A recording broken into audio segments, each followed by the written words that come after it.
All right, Ryan and I just got back from seeing the new Star Trek movie, Star Trek Beyond.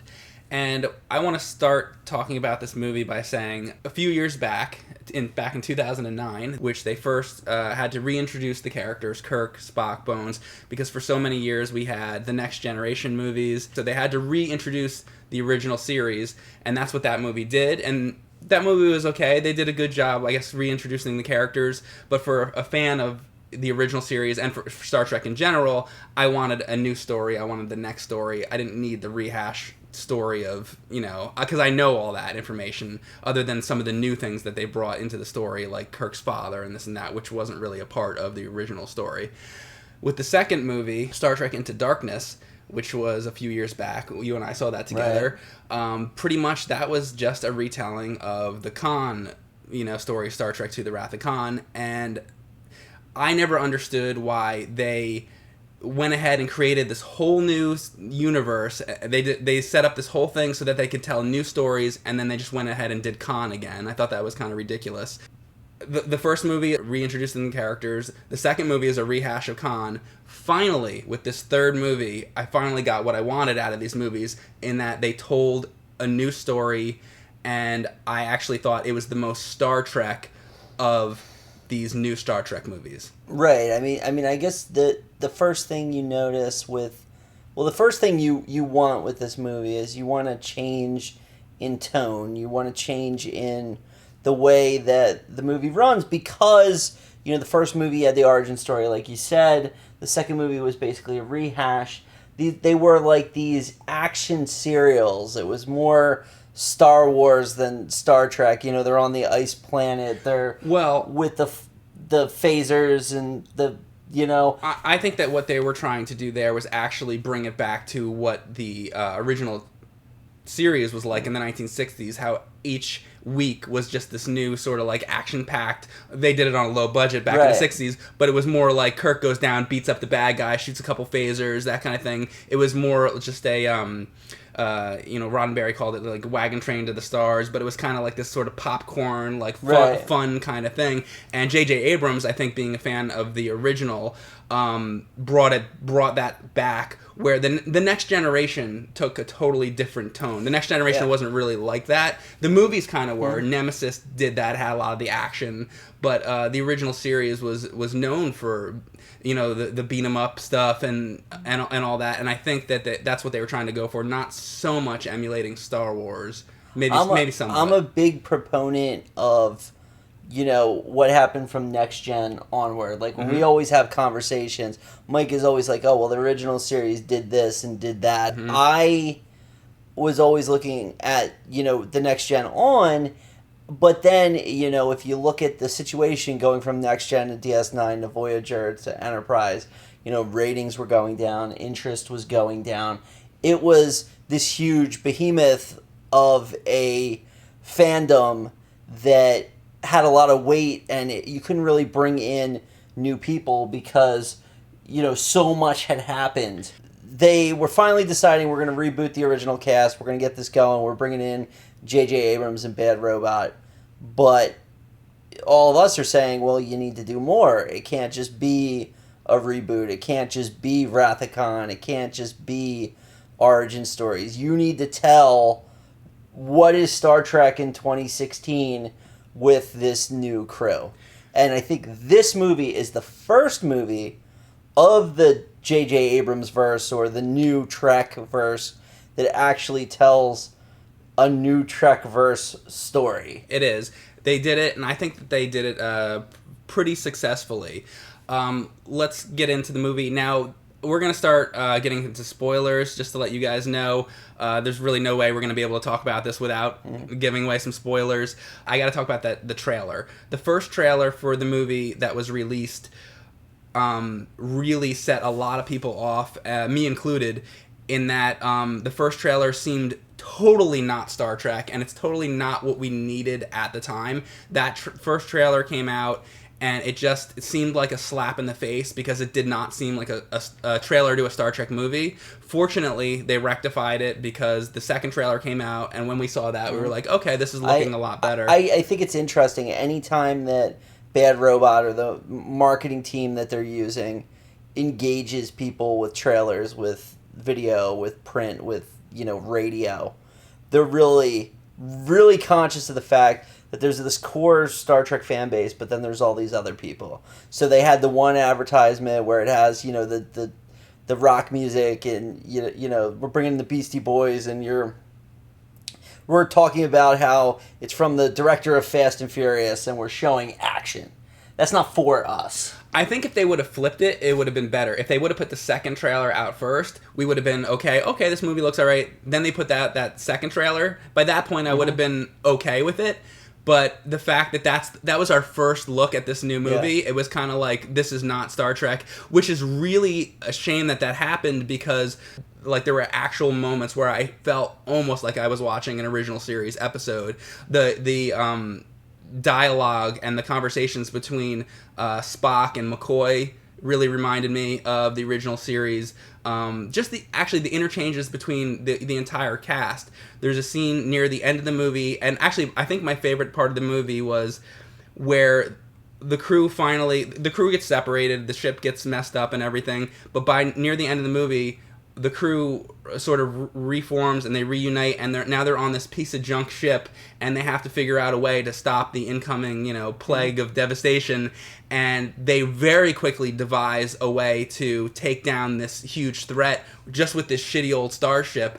And that whole scene and their interaction made me feel like this cast is actually working for once. Like this, it's really, I think they did a good job. I think that, the movie specifically sets up moments where you're going to see Kirk and Spock, you're going to see Kirk and Bones, you're going to see, Bones and Spock. And throughout the movie, the true story of the movie is told through, or at least the character development is told through when you have one of the big three with one of the other ones alone talking. So you have the overarching plot of the movie, and then if you want to know how the characters are developing, you just know. If you're in a scene with Kirk and Spock, something's going to happen. If you're in a scene with Spock and Bones, you're going to get told something very important.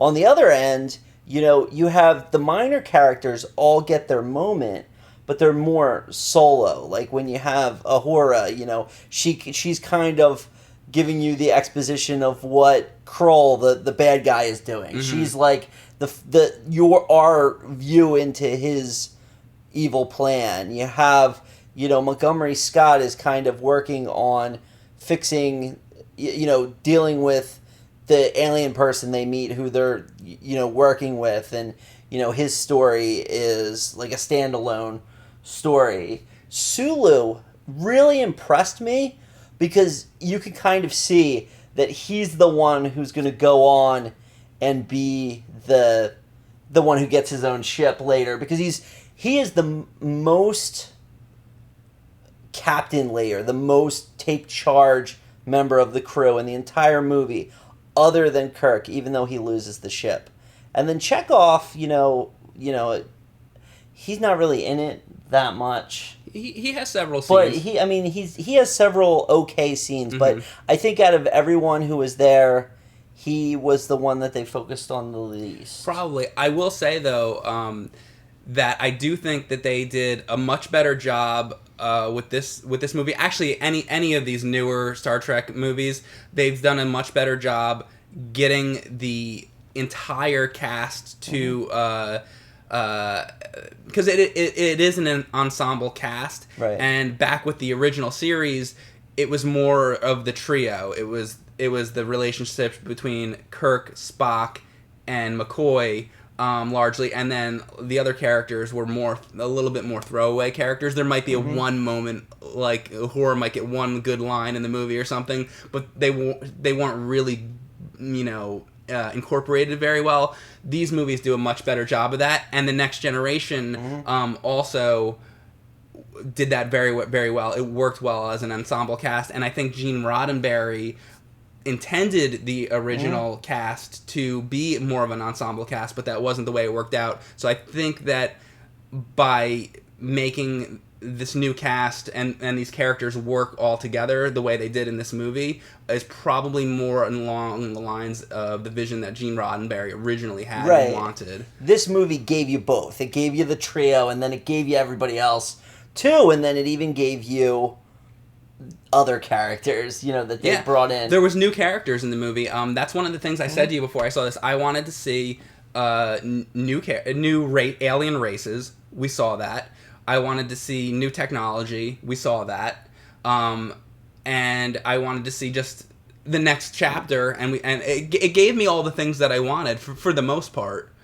I wanted to talk about the technology a little bit in the movie because I felt like it was the best portrayal of the Federation almost in any Star Trek movie, because you have this huge city in space. I mean, that just looks magnificent and shows the true mastery of their technology, and you have the ship looks beautiful, and there's just so many nods to different things that happened in Star Trek. Like when they find the old ship, they're pulling out the phaser guns from Enterprise.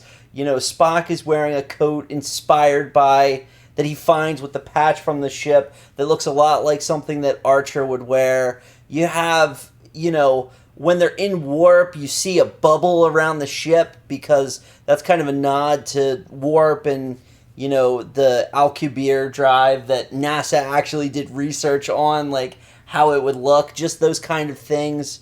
And speaking of the technology, I got to mention the Enterprise itself. Now, of course, you even see it in the trailer, the Enterprise gets destroyed. I don't think that's even a spoiler.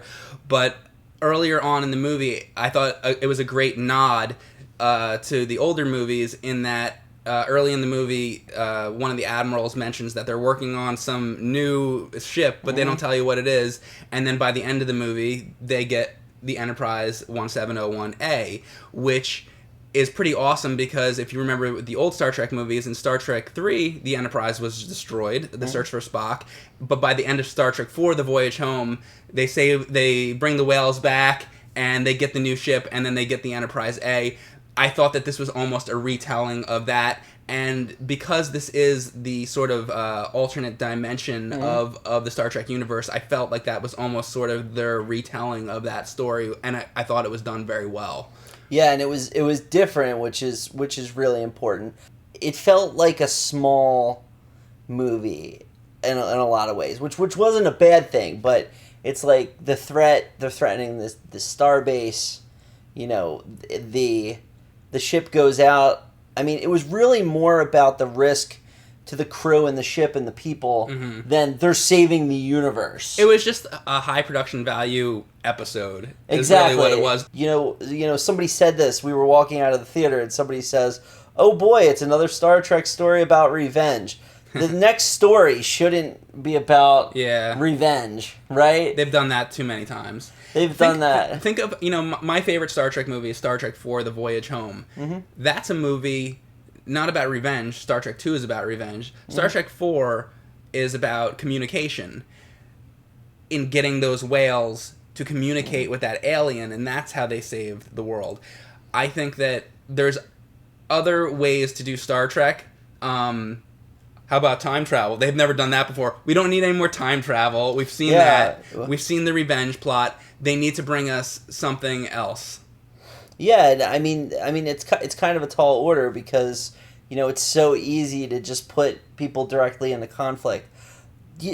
Star Trek has always represented the politics of the day, and I don't think this story is any different because there's talk of cyber warfare in that they're stealing the communications.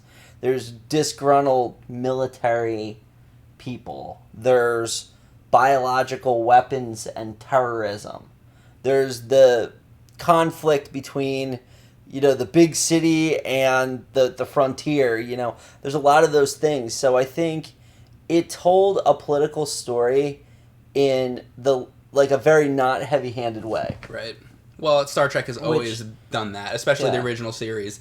I really thought that the movie respected the fans of the prior material. There's the nod to Leonard Nimoy. Yeah, absolutely.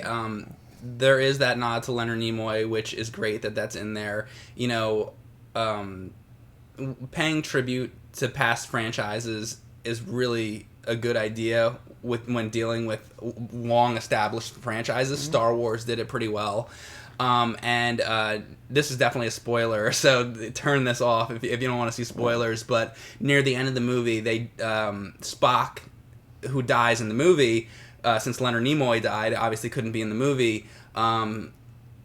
Spock Prime gives young Spock I don't even know if to call him young Spock, but whatever, gives him sort of an heirloom from his universe, which is a picture of his crew, and it was sort of a great timing to give the young Spock that because of all the stuff that happened in this movie with his own crew. So it was really a sort of a touching moment and a nod to say, hey, we haven't forgotten about the original cast. The way they did it really worked well. There were two things. The first was, like you said, you know, Leonard Nimoy's presence, or Ambassador Spock's presence is felt in this movie, even though he's not in it, and he resolves one of the relevant conflicts. Just his mere existence saves the day for the crew, which is so wonderful, and it's such a tribute. And the other thing I thought was, anytime that they end up on an Enterprise era ship, anytime they evoked technology or they evoked like different plot points that involved the ship, you could tell that they did their research. They may not have done it perfectly, but they did it well enough that if you were a fan of Enterprise, you're not like, that doesn't go here, that doesn't do this, that's not how things work. It was enough that you knew that they had like a intern or something watch some episodes and fact check. I have to say, as cheesy as this is, one of the things I liked, the ship gets destroyed, they get stranded on a planet. It's very classic Star Trek, but I did like that they found this old crappy ship that was sitting there for a couple hundred years, and that's what they ended up using to, take out this unbelievably powerful force. They were still able to do it. They didn't need the Enterprise. It was about the crew, and that's very classic Star Trek in that they didn't take the enemy out with weapons. They did it with their own wits. I'm gonna butcher the exact quote, but there's a moment where Kirk and Spock are together, and Kirk says, things are dire. How are we going to do this? And Spock says something to the line of, well, we'll do what we always do, we find hope by, overcoming the impossible or something like that. Uh-huh. But that quote is so awesome because that's what the original series was about. It is, and it defines their relationship too. Absolutely. It's like, we'll get through this no matter what because we are together. We are a crew. Mm-hmm. The villain, anything to say about the villain? Or the Kroll. aliens? Yeah.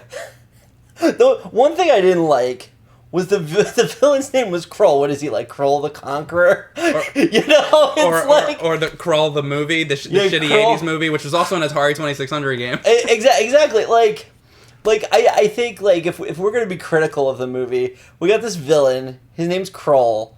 He looks like a lizard. How many, like, lizard Zindi?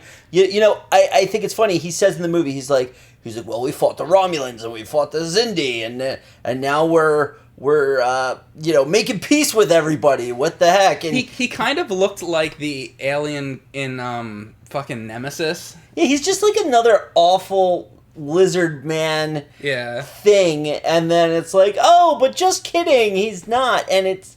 I think there should have been another design for him. These are awful. Yeah. The ships were cool. The drone swarm ships were cool.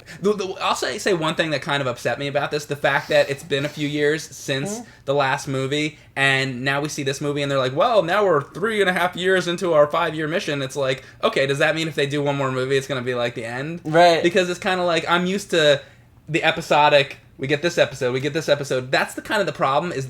This movie was just one episode of the original series, really, or maybe a two-parter. But it's like I want 100 more of these, right? I mean, that's what Star Trek is, and that's why Star Trek is always best in television form and not it's not meant for the movies, I don't think. Star Trek is a conceptual show. It's not about blowing things up. It's not about special effects. It's about ideas and people, the relationships, and science fiction. And it's just so much better on television. Yeah. So I don't know if you knew this about the movie, but because it was the 50th anniversary of Star Trek, there were 50 new alien races in the movie. I did not know that. So. Isn't that cool? That's like a little Easter egg. Oh, that's cool. Now I'm going to have to go back and, like, find them all. Yeah, or somebody can just send me a screenshot of all of them. It's like Pokemon. You got to catch them all, right? You know what I do have to say about this movie? What do you think about this? If I had to make one complaint, she comes up to Kirk. She's like, oh, my planet's in trouble, whatever, come out to this, planet that's in this place where you're not going to be able to contact Starfleet. Like, come on out and save us. And Kirk's like, sure, let's go. Don't you think Kirk would have, like, second-guessed that? Or at least talk to Spock first, and Spock could be like, Captain, I think that's an illogical idea because of all these fucking reasons. Yeah, and then they just go and do it. It's like freaking Little Red Riding Hood. It's like, come out to my cottage in the woods and meet Grandma. And then they met the big bad wolf. Exactly. So, from a technological standpoint, from the cast, the acting, the plot, the nods to the old Star Trek. Even what else? Even there was parts where there was actually music. Yeah. Like, there was real music. There were scenes where I was like, okay, they're actually having a score here in certain parts. And the ship was blowing up and things were intense, and I actually heard, like, good score going on. It wasn't like in the 2000s, everything was like this drony sort of atmospheric music. It had real, like, music. And I really like that the new Star Trek has a theme. There is a specific theme. The dun dun dun dun. There's a theme for the new Star Trek, but then they also have the old Star Trek. Inject the old Star Trek theme into it as well. So they're really doing it. I think they're doing the best job with it that they could possibly do. I'm always, I'm a huge fan of the original series. I'm always gonna love William Shatner, Leonard Nimoy, DeForest Kelley, all those actors. And there's always that sort of connection with that original cast. It's like, I'm always gonna love that. But these are characters. Captain Kirk is a character.